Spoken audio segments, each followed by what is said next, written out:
is love song, a love song. Mm. Jesus is a love song, love song. Good afternoon to all of you inhabitants of earth and citizens of Zion alike. And if you're both, bless you. I think that, well, I wanted to share this,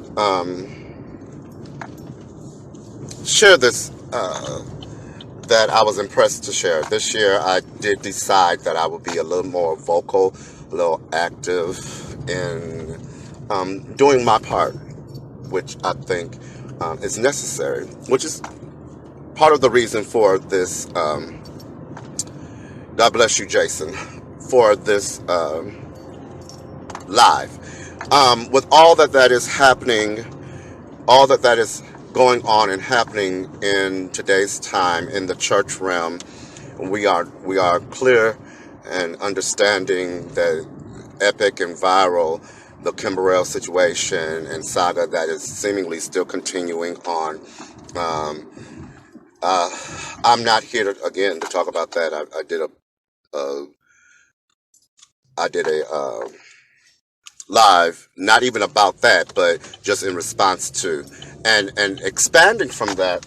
It was really impressed upon me that a lot of times we see what's happening around us in our community, in our church, in our land, and we because we're so focused on the particulars, the minutia, the details of the actual event, we miss the advent of what's happening. We miss the bigger picture.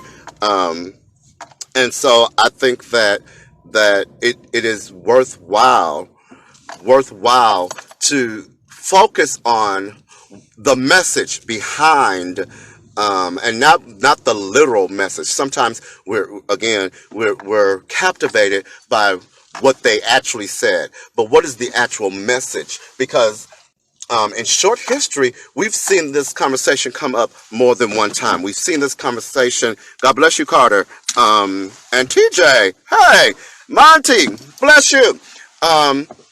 We've seen this conversation come up several times, and each time it seems to have much more strength as it builds itself, as it comes forward. And it is my belief that God is actually causing us to face things that we have been quiet on. And I know we're particularly talking about the homosexuality, or those sexuality issues, beliefs, and theological perspectives in that point. But I'm also talking, it's much bigger than that. I think that God is trying to, in this time, in this era, have us to become holistic. And the way that we do that is to uncover some things that we've suppressed, that we've oppressed, that we have not allowed ourselves to accentuate and be healed, because we refuse to reveal. There's an old adage that says that God won't heal what you don't reveal. In other words, I'm a part of a counseling group, a member of the AACC, which is the American Association of Christian Counselors. And one of the doctorate sociologists and authors said, I think his name is Bob Allender or Rob Allender, said that the ministry of reconciliation happens when we fully face the issue or problem. Because a lot of times we're doing self-servicing or self-damaging by only allowing ourselves to focus on part of the issue. But we have to be able to have the conversation, and they may be uncomfortable, but they're absolutely necessary for our life, for our healing, for our holistic ministry. You have to be able to, talk to your mother about whatever hurt harm, danger, whatever it is, you have to, I really believe that God is asking us to have these conversations beyond the scope of what we're comfortable. Whatever issue it is, because God, our ministry and our furtherance, our destiny is tied to the fact of what God allowed us to go through. But we have not really come out because we have not closed that chapter by having that difficult conversation, by saying, hey, this is the issue, whatever abuse it was, whatever, you have to be able to come into grips.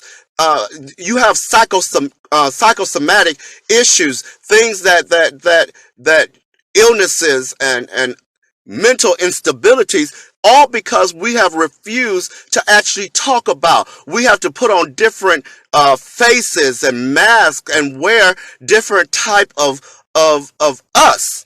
We have actually severed ourselves into separate. To church, we take this part. To work, we take this, David. And to our friends on this side, we take this. And at night, we get to be this other David. Well, that becomes an issue. That becomes a conflict of interest within your internal being. You have actually started to separate yourself out and become schizophrenic within your own self. But because you have learned how to mask it, so where you've done it all your life and you're so scared and embarrassed to be yourself. And I'm not just talking about homosexuality. I'm talking about people who have other issues, who have other problems that have arisen out of suppressed issues. You have to be able to be comfortable being you and having that conversation. Does it mean that it's going to be difficult? Yes. Does it mean that it's not, you may have to lose some people? Yes. But you'll be free. And you'll find that your health will increase. You will find that your mental capacity will increase. It may be a process to get there, but look at all of the chains that you're already in bondage by suppressing the issue. God is trying to force us and teach us that reconciliation and relationship comes through a conversation. Your words have power. You must use them to free yourself. And too long we've sat under ministries, organizations, and people who are not whole themselves. So you won't be able to, you're getting what you're allowing to be fed into your soul comes from a broken person, which we can only produce like our own kind. An orange tree can only bear oranges. Apples only bear apples, which means brokenness. And I'm not talking about the broken and the contrite, which God is near. I'm talking about those unresolved issues only breed other unresolved issues. You teach others how to hide. You have a school of thoughts that allow entrapment into unholistic thinking. I can agree to disagree with you. I can agree to see it from a different side and still serve the same God.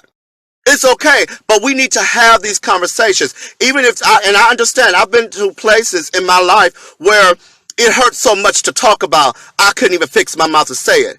But if you got to journal it, you need to release it. You need to have this conversation. If you think you need a third party to come in to be able to help you, walk you through that process, do that. If you got to seek professional help, I promise you, go ahead. There's Christian counselors. And please get professional help.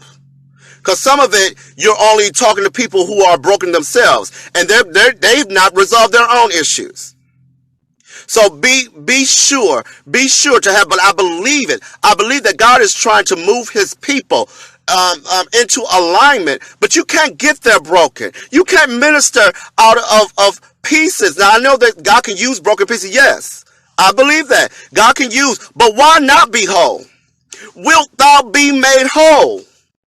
Why sit there in your stupor? Get better. They don't have to like you. Stand wherever you believe. One thing, as of yet that I know of, Kim Burrell has not apologized for her stance. I don't have a problem with that. Stand on what you believe. It's going to come with some backlash either way you go. Why not stand on your own conviction? You hear what I'm saying? Stand on your own conviction, whatever that is. People don't have to agree. They don't have to like it, but they will respect you better when they know they're getting the real you. And you can live better. You can sleep better. You won't have all this insomnia if you're just able to release. And you don't know how many people you're going to bless. You don't know how many people you're going to free. You're going to aid. Because we all have replica stories. There's nothing new under the sun. So go ahead, take that step, have that conversation, call that person, settle. Because it's dangling and you're the one that's being entrapped by your own self, being ensnared by your own self. Release yourself.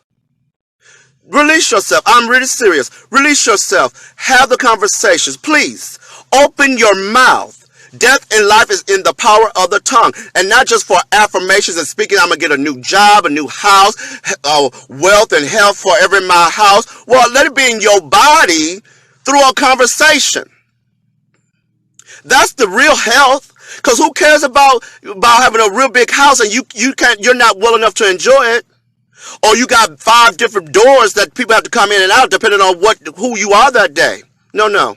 Be whole. Be whole. Be whole. Be blessed forever.